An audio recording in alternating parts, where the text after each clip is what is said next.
네, 저 논문 제목은 자연치유 진단을 위한 난다 간호진단, 간호중재, 간호결과의 적용 사례 연구입니다.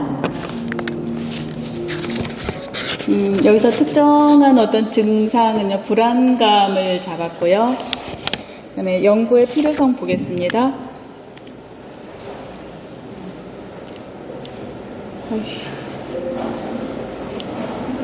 네.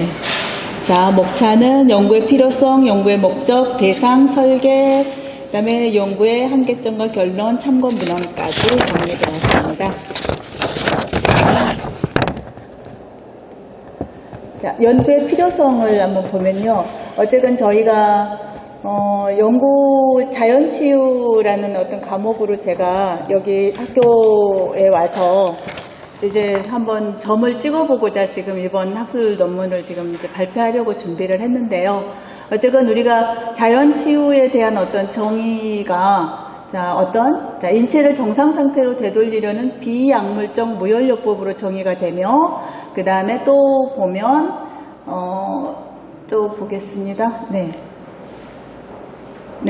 그래서 이제 어떤 자연치유 학문으로서 전반적인 분야가 많이 발달은 됐지만 아직 저희가 이제 진단 체계라든가 이런 게 정의되지 않아서 제 욕심에는 어떤 자연치유도 학문으로서의 하나 자리매김하고, 그 다음에 이제 진단 분류 체계를 전반적으로 좀 가지면 우리가 현장에서도 일하기가 좀 수월치 않을까라는 생각을 하게 됐고요. 어쨌든 간호학 같은 경우는 벌써 이제 올해 간호법이 통과가 됐잖아요. 그래서 이제 간호학 같은 경우도 어떤 경험적인 어떤 그런 학문에서 이렇게 학문적인 자리를 차지하기까지 굉장히 많이 오랜 시간이 걸렸거든요. 그래서 자연치유학도 이런 학문으로서 좀 정립되기 위한 하나의 과정으로 이런 진단 분류 체계를 우리가 한번 가져봤으면 하는 그런 욕심을 가져봤습니다.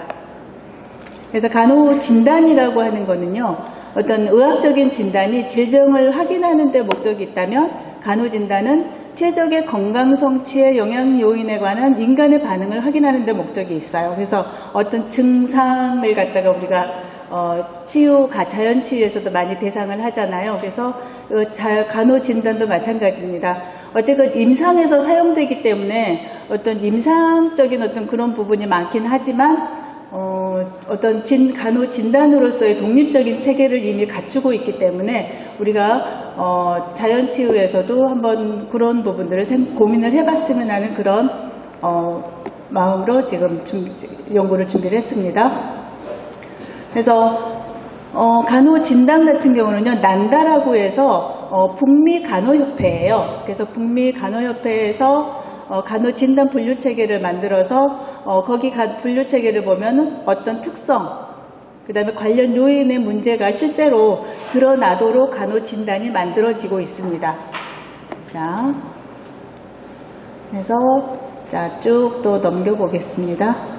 그래서 간호가 무슨 치료적 중재로서 가치가 있을까라는 어떤 그런 고민이 있을 텐데, 저희 선행 연구로 봤을 때는요, 어떤 그 치료적 중재는 목표 지향적인 의미를 담고 있으며 문제 해결에 대한 대처 능력을 강화시키고 환자를 치료에 참여시키는 대상자 중심의 질병에 의한 신체적 문제를 해결하기 위한 총체적이고 통합적인 접근 방식이 바로 치료적 중재의 속성이라고 봤을 때, 간호 진단에는 잠재적인 건강 문제까지도 우리가 사정할 수 있는 그런 도구들을 갖추고 있기 때문에 충분히 치료적 중재로서 가치가 있다, 이렇게 생각을 했습니다.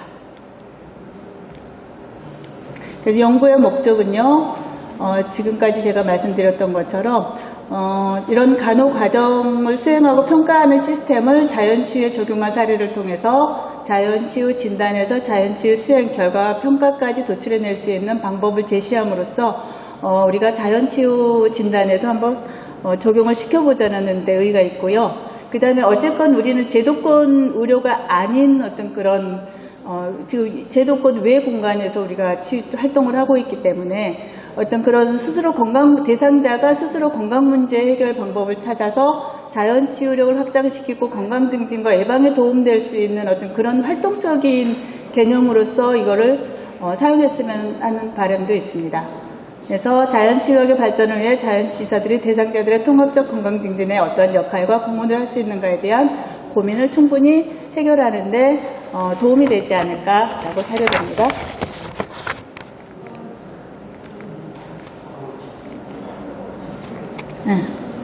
제가 지금 여기서는 지금 이제 단일 사례 연구로 들어갔는데요.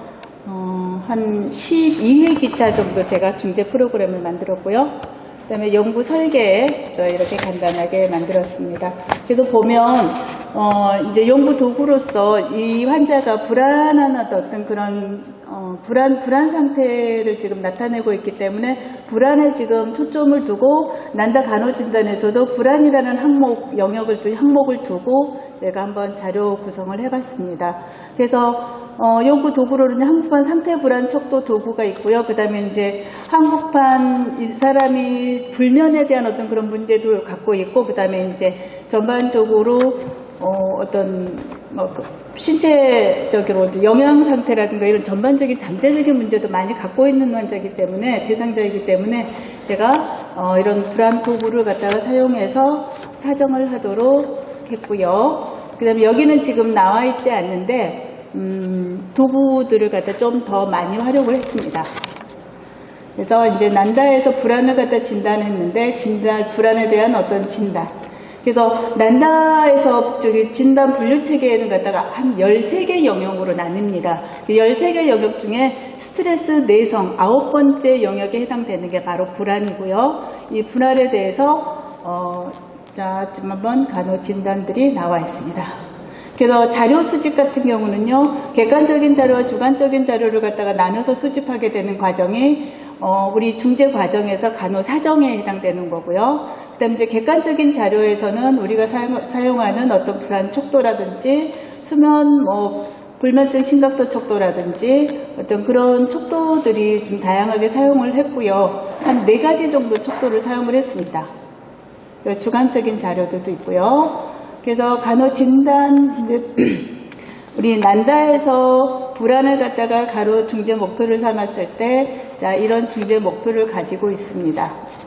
자, 이거는 이제 우리 문헌에 나와 있는 어떤 진단 중재 목표고요. 그 다음에 이제 치료적 간호 중재는 어떻게 할 거냐 했을 때, 제가 중재 도구로서 사용하는 거는 싱잉볼 파동요법을 중재요법으로 썼고요. 12회 기차 정도, 12회 기차 정도 나눠서 저희가 실행을 했습니다. 그래서 지금 연구 결과는 지금 아직 미처 다 정리를 지금 문헌 정리 다 못해가지고요.